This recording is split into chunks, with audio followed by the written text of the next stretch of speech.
Das ist der HX100 Micro FPV Racer von Beta FPV.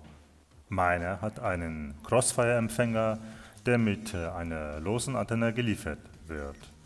Alternativ gibt es den HX100 mit FSKXM, DSMX und Fleißker-Empfänger. Die 4-Blatt-Propeller sind für 3S-Akku vorgesehen und die langen 65 mm 2-Blatt-Propeller für 2S-Akku. Eine gute Runcam Nano 2 ist hier eingebaut, bei der der Neigungswinkel eingestellt werden kann. Intern ist ein 25 bis 200 mW Videosender. Der HX100 wiegt 47 Gramm ohne Akku und mit einem 2S-Akku 65 Gramm. Mit einem 3S-Akku sind es 74 Gramm. Ein GNB-Akku mit 30C wiegt 1 Gramm weniger. Ich würde aber lieber die neuen Beta FPV 45C 3S-Akkus verwenden, die eine sehr gute Leistung liefern. Alternativ gibt es noch einen 80C GNB-Akku, der aber 2 Gramm schwerer ist. Die 2S-Akkus von Beta FPV sind sehr gut. Alternativ kann man sich die günstigen Nanotech-Akkus von Hobby King holen, wo aber der XT30-Stecker angelötet werden muss. Geflogen wird mit dem Taranis X und dem Plus-Sender und der Fatscha KDO-Brille.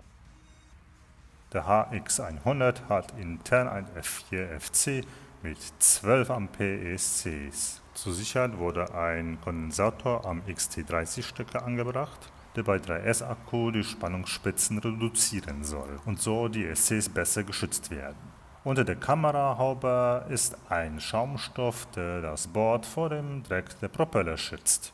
Die 1103 8000 kV Motoren finde ich sehr gut verarbeitet und die Motoren laufen sehr ruhig. Der HX100 ist ordentlich schnell und das schon bei einem 2S-Akku. Beim Fliegen auf Sicht macht es schon viel Spaß. Die Propeller sitzen gut fest, ohne abzufallen. Oben an den Motoren sind 2 Bohrungen, falls man Propeller mit Schrauben verwenden möchte. Das FPV-Video liefert ein sauberes Bild mit angenehmen Farben. Was mich bei der Runcam Nano 2 aber stört, sind die Schattenbereiche, die ich zu dunkel finde. Die Runcam Racer Nano liefert da ein besseres Bild, rauscht aber mehr. Der HX100 fliegt sich sehr gut, aber in einigen Situationen bekomme ich ein Washout. Also der HX100 dreht sich unkontrolliert zum Beispiel nach links. Das passiert mir immer, wenn ich einen Sturzflug an den Bäumen fliege. Da spielt es keine Rolle, ob mit 2S oder 3S Akku. Auch wenn ich 3S Akku fliege mit 65 mm Propellern und Gas maximal auf 75% eingestellt ist, dann bekomme ich ein Washout. Hier muss man unbedingt noch was tun. Entweder liegt es an der Drehrichtung der Propeller oder an den zu weichen 65 mm Propellern oder an den Einstellungen. Nachdem ich die Einstellungen von meinem Red Devil übernommen habe, ist das Flugverhalten viel besser geworden. So kann ich mit den 65 mm Propellern 3S fliegen und das Washout wurde stark minimiert. Die Drehrichtung der Propeller habe ich noch so gelassen wie original, also drehen sich die Propeller von der Kamera weg. Hier habe ich den dritten Versuch mit den steifen HQ Pro 65 mm 2-Blatt-Propellern. Diese sind viel steifer als die Originalpropeller und man kann mit den HQ Props besser mit einem 3S-Akku fliegen.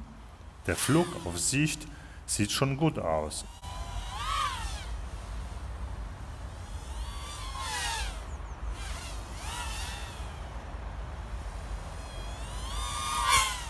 Und bei FPV-Flug ist nun alles perfekt. Erst als ich die Propeller in normale Drehrichtung zu der Kamera eingestellt habe, war das Washout komplett weg. Hier fliege ich eben mit den 75 mm HQ Props und der Runcam Racer Nano, die in der FPV-Brille ein sehr gutes Bild wiedergibt. Alle Schattenbereiche sind gut erkennbar, es rauscht nur etwas. Die Runcam Racer Nano gefällt mir viel besser als die Runcam Nano 2. Nun fliegt nach den geänderten Einstellungen, den neuen roten 65 mm HQ-Props und der Runcam Racer Nano der HX100 perfekt.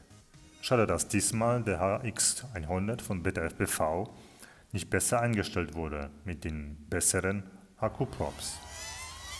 Mit den externen Crossfire Nano Empfänger hat man eine gute Reichweite ohne Failsafe. Geflogen bin ich mit 25 mW, was für Freestyle vollkommen ausreicht. Als Alternative kann man den HX100 mit einem FrSky XM EU LBT Empfänger bestellen, wobei der XM Empfänger nicht die volle Reichweite von FrSky Sender erreicht. Daher lieber ohne Empfänger bestellen und selber einen RXSR-Empfänger einbauen. Aber zum Schluss bin ich mit dem HX100 sehr zufrieden. Er fliegt perfekt und man bekommt alle Ersatzteile schnell bei Amazon.de geliefert. Und denkt dran, der HX100 ist echt schnell, den ich erfahrenen Piloten empfehlen würde.